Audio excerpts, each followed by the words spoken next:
Hello everybody, welcome to class শুরুর আজকের এই নেক্সট ভিডিওতে আমরা ডিসকাস করে নেব তোমরা ক্লাস 10-এ যারা পড়ছো বা ক্লাস 10 থেকে যারা 11-এ উঠতে যাচ্ছ তারা ক্লাস 10-এ ওঠার পরে বা ক্লাস 11-এ ওঠার পরে তোমরা কোন সমস্ত এক্সামের প্রিপারেশন নিতে পারবে, যে সমস্ত আসলে যে এক্সামগুলো হচ্ছে কম্পিটিটিভ এক্সামগুলো তোমরা ক্র্যাক করে আমাদের দেশের সমস্ত বড় বড় ইনস্টিটিউট বা বড় বড় ইউনিভার্সিটিতে কিন্তু পৌঁছে যেতে পারবে।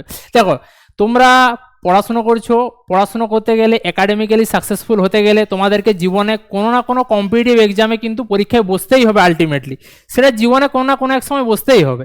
সেক্ষেত্রে তোমরা যত তাড়াতাড়ি বসবে তত তাড়াতাড়ি কিন্তু তোমরা এক্সপিরিয়েন্সটা কিন্তু গেইন করতে পারবে। তো সেই জন্য আমি ডিসকাস করে নেবো আজকে যে exams which you can prepare after class 10, অর্থাৎ ক্লাস 10-এর পর 11-12 এই দুটো ক্লাস মিলে তোমরা কোন এক্সামগুলো কিন্তু প্রিপারেশন নিতে পারবে। ঠিক আছে, তো সেক্ষেত্রে যদি ইঞ্জিনিয়ারিং ব্যাকগ্রাউন্ডের ক্ষেত্রে বলি আমি, সেক্ষেত্রে তিনটে মেন এক্সাম হয়, যেই মেন্স, যেই অ্যাডভান্স এবং আমাদের স্টেট লেভেলের WBJEE। মেডিকেল স্ট্রিমের আন্ডারে দুটো গুরুত্বপূর্ণ এক্সাম হয়, নিট ইউজি আর জেনপাস ইউজি। অনার্স বেসড কোর্স যদি তুমি দেখো অনার্স করার জন্য কোনো সাবজেক্টে, তাহলে CUET, it's not cute, it's CUET। Next হচ্ছে NDA এক্সাম। ঠিক আছে, আচ্ছা, তাহলে এই এক্সামগুলোর ব্যাপারে হালকা ফুলকা একটু ইন ডিটেলসে আমরা জেনে নেব পরবর্তী স্লাইডগুলোতে। তো প্রথমে চলে আসি যেই মেন্স হচ্ছে একটা অল ইন্ডিয়া লেভেলে ইঞ্জিনিয়ারিং পরীক্ষা।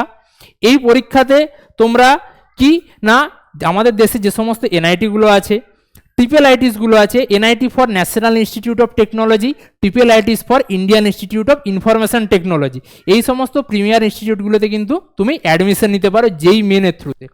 কোর্স বিটেকই অফার করা হয়, বিটেক বিভিন্ন বিটেকের আন্ডারে বিভিন্ন ট্রেড আছে। ঠিক আছে, কম্পিউটার সায়েন্স হতে পারে, সিভিল হতে পারে, ইঞ্জিনিয়ারিং হতে পারে, ইলেকট্রিক্যাল হতে পারে, কেমিক্যাল হতে পারে, আলাদা আলাদা ট্রেড হয়। ঠিক আছে, আচ্ছা, এছাড়াও NIT আর IITs ছাড়াও আমাদের স্টেটেই অবস্থিত একটা কিন্তু খুব ভালো ইনস্টিটিউট আছে, সেটা হচ্ছে IIEST শিবপুর।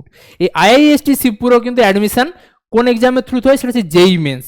ঠিক আছে, আচ্ছা, তো এটাও CBT হয়, কম্পিউটার বেসড টেস্ট হয়, 3 ঘন্টার পরীক্ষা, 300 মার্কসের পরীক্ষা হয়। ঠিক আছে, জেনারেলি এই পরীক্ষাতে পার্সেন্টাইলটা বিচার করা হয় স্টুডেন্টের, নট পার্সেন্টেজ কিন্তু নয়, it's percentile. Physics, chemistry, math 3টে পেপার থাকে, 30টা করে প্রশ্ন থাকে, 20টা করে MCQ থাকে।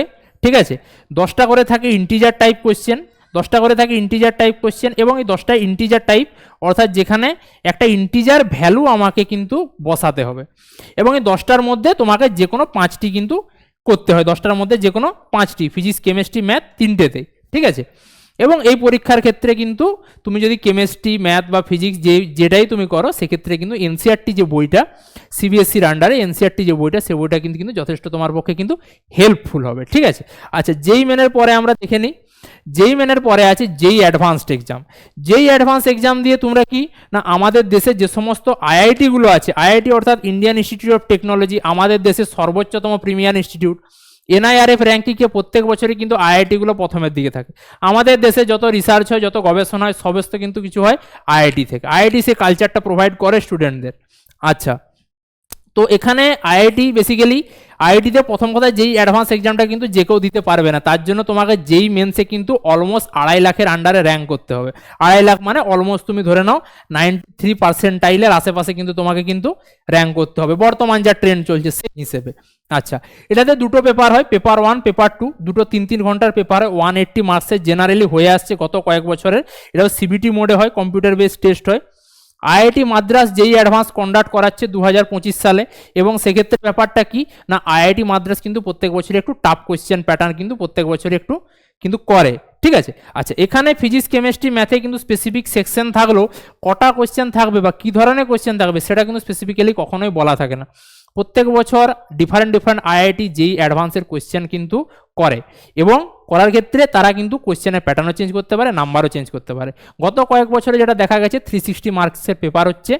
ঠিক আছে, এবং সেই পেপারে জেনারেলি যে সমস্ত প্রবলেমগুলো থাকে তাতে MCQ থাকে, single correct, MCQ multiple correct, integer type question থাকে, আর ম্যাচিং টাইপ কিন্তু কোয়েশ্চেন থাকে। ঠিক আছে, যে অ্যাডভান্সে একটা সুন্দর, যদি তুমি ভালো IIT-তে ভালো ট্রেডে পড়তে যাও, তাহলে তোমাকে মোটামুটি 3,000-এর মধ্যে কিন্তু র্যাঙ্ক তোমায় কিন্তু আনতে হতে পারে। ঠিক আছে, আচ্ছা, এরপরে দেখে নেবো আমাদের স্টেট বেসড এক্সাম যেটা ইঞ্জিনিয়ারিং, সেটা হচ্ছে WBG, West Bengal joint entrance examination. West Bengal joint entrance examination এটা স্টেট বেসড এক্সাম। এটাও বিটেক কোর্সে অফার করে। কোথায় কোথায় বিটেক কোর্স অফার করে? আমাদের রাজ্যের যে সমস্ত ভালো ভালো ইউনিভার্সিটিগুলো আছে সেই ইউনিভার্সিটিতে কিন্তু বিটেক কোর্সটা অফার করে, যেরকম Jadavpur university, Kalyan university, Calcutta university, Jalpaiguri engineering college, Serampore textile, Berhampore textile, এই সমস্ত কলেজগুলোতে কিন্তু ভালো ভালো ট্রেডে কিন্তু এই WBG থ্রু থেকে কিন্তু তুমি পৌঁছে যেতে পারো। ঠিক আছে, আচ্ছা, এটা দুটো শিফটে পরীক্ষা হয়। প্রথম শিফটে হয় তোমার ম্যাথের পরীক্ষা, নেক্সট শিফটে হয় তোমার হচ্ছে ফিজিক্স আর কেমিস্ট্রির এক্সাম। নেক্সট শিফটে হয় ফিজিক্স আর কেমিস্ট্রি এক্সাম। 4 আওয়ারের পরীক্ষা হয়, 4 ঘন্টার, 200 মার্কসের পেপার হয়। ঠিক আছে, তো এই পেপারে ম্যাথ ফার্স্ট শিফটের ম্যাথে 1 মার্কসের 50টা কোয়েশ্চেন থাকে, 2 মার্কসের 15টা কোয়েশ্চেন থাকে, মাল্টি কারেক্টের কিন্তু মাল্টি কারেক্ট মানে একটা MCQতে অনেকগুলো অপশন ঠিক হতে পারে। ঠিক আছে, আচ্ছা, ফিজিক্স কেমিস্ট্রিতে 1 মার্কসের 30টা করে থাকে, 2 মার্কসের 5টে করে থাকে, মাল্টি কারেক্ট কিন্তু 5টা করে থাকে। ঠিক আছে, WBGতে মোটামুটি তুমি যদি আমাদের বলা যেতে পারে রাজ্যের অন্যতম একটা ইউনিভার্সিটিতে তুমি যাদবপুরে চান্স পেতে চাও, ঠিক আছে, বা কল্যাণী ইউনিভার্সিটি, এগুলোতে যদি তুমি ভালো একটা ট্রেডে চান্স পেতে চাও, তাহলে মোটামুটি তোমার আন্ডার 2000, ঠিক আছে, র্যাঙ্ক থাকাটা কিন্তু খুবই জরুরি। ঠিক আছে, আচ্ছা, এরপরে আমরা দেখে নেব নেক্সট, সেটা হচ্ছে নিট ইউজি। নিট ইউজি হচ্ছে সেই এক্সাম যেটা দিয়ে কিন্তু তুমি পৌঁছে যেতে পারো আমাদের দেশের এইমস, এছাড়া হচ্ছে ডিফারেন্ট যেগুলো মেডিকেল কলেজ আছে, ঠিক আছে, সেই কলেজগুলোতে কিন্তু তুমি পৌঁছে যেতে পারো। ঠিক আছে, আচ্ছা, এই নিট ইউজির থ্রুতে কিন্তু এমবিবিএস ছাড়াও BDS অর্থাৎ ডেন্টাল, BAMS অর্থাৎ আয়ুর্বেদিক, BHMS অর্থাৎ হোমিওপ্যাথি, BVSC অর্থাৎ ভেটেনারি সায়েন্সের কোর্সগুলোতে কিন্তু তুমি ভর্তি হতে পারো এইমস এবং এছাড়াও আমাদের কলেজে, আমাদের স্টেটের যে সমস্ত বড় বড় কলেজ বা যে সমস্ত বড় বড় মেডিকেল কলেজগুলো আছে তার স্ট্রিমগুলোতে। ঠিক আছে, তো এটাও 720 মার্কসের একটা এক্সাম, 3 ঘন্টার এক্সাম হয়, 4টে সাবজেক্ট থাকে, এটা কিন্তু পেন পেপার মোডে হয়, এটা কিন্তু CBT নয়, পেন পেপার মোডে হয়। ঠিক আছে, আচ্ছা, 4টে সাবজেক্ট বোটানি, জুলজি, ফিজিক্স আর কেমিস্ট্রি, 50টা করে কোয়েশ্চেন থাকে। ঠিক আছে, তার মধ্যে 45টা করে কোয়েশ্চেন তোমাদের কিন্তু আলটিমেটলি অ্যাটেম্প্ট করতে হয়। 50টা কোয়েশ্চেনে দুটো সেকশনে ডিভাইড থাকে, ফার্স্ট সেকশনে 35টা কোয়েশ্চেন, সেকেন্ড সেকশনে 15টার মধ্যে 10টা করে কোয়েশ্চেন প্রত্যেকটা সাবজেক্টে অ্যাটেম্প্ট করতে হয়। ঠিক আছে, পেপারের লেভেল প্রত্যেক বছর ডিফারেন্ট হয় এবং আমাদের দেশে বর্তমানে আন্ডার গ্র্যাজুয়েট লেভেলে একটা সর্বোচ্চতম বড় পরীক্ষা হচ্ছে নিট ইউজি। প্রায় প্রত্যেক বছর এখন বর্তমানে 20 লাখের বেশি কিন্তু পরীক্ষার্থী এই পরীক্ষাতে কিন্তু বসছে। ঠিক আছে, নেক্সট আমরা যে কোর্সটার ব্যাপারে বা যে পরীক্ষাটার ব্যাপারে জেনে নেবো সেটা হচ্ছে জেনপাস ইউজি। জেনপাস ইউজি হচ্ছে সেই কোর্সটা, যে কোর্সটা হচ্ছে একটা ডক্টরকে একটা মেডিকেল কলেজের আন্ডারে যে সমস্ত ব্যক্তি বা মানুষগুলো অ্যাসিস্ট করবে তাদেরকে যে কোর্সের থ্রুতে অ্যাডমিট করা হয় বা তাদেরকে যে কোর্সের থ্রুতে নেওয়া হয় সেই এই কোর্সটার জন্য এই পরীক্ষা হচ্ছে জেনপাস ইউজি। সেই কোর্সগুলো কি? BSc nursing, BSc in physiotherapy, BMLD অর্থাৎ BSc in medical laboratory technologist, next আছে BSc in perfusion technology, BSc in radiology, BSc in respiratory therapy.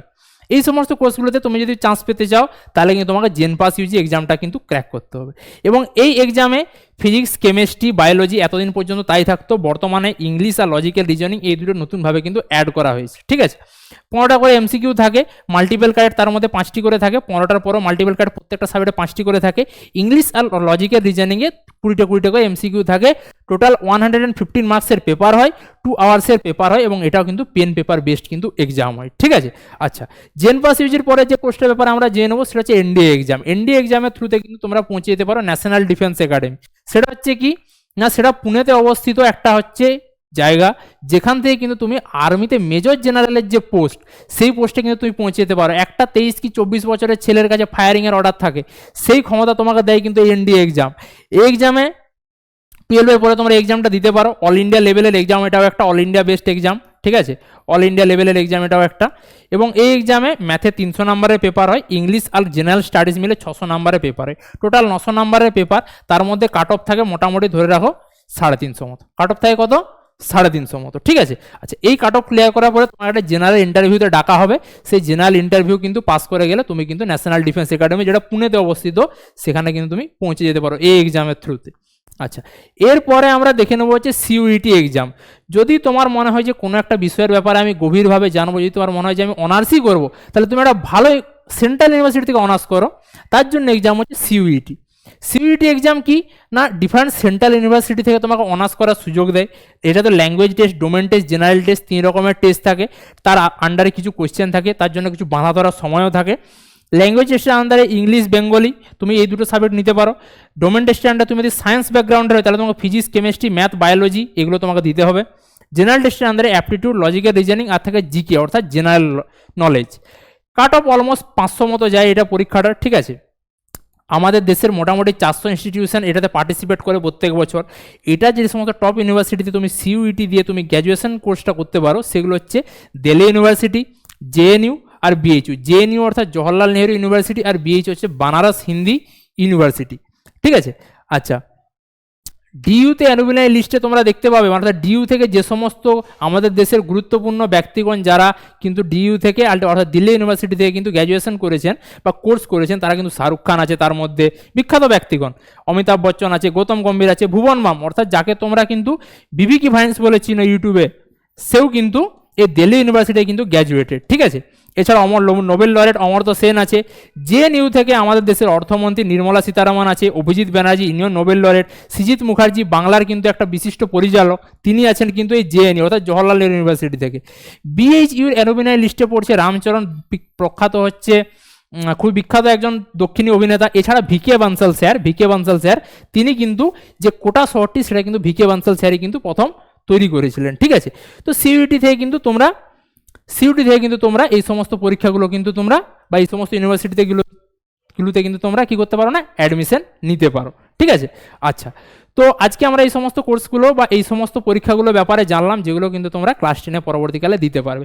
এরকমই রেগুলার কন্টেন্ট বা এরকমই আপডেটেড কন্টেন্ট বা পড়াশোনা রিলেটেড বা কম্পিটিটিভ পরীক্ষা রিলেটেড কন্টেন্ট পাওয়ার জন্য তোমরা কিন্তু আমাদের চ্যানেলটাকে রেগুলারলি ফলো করো, আপডেটেড থাকার জন্য আমাদের সঙ্গে জুড়ে থাকো। আজকের জন্য এতটাই, ধন্যবাদ।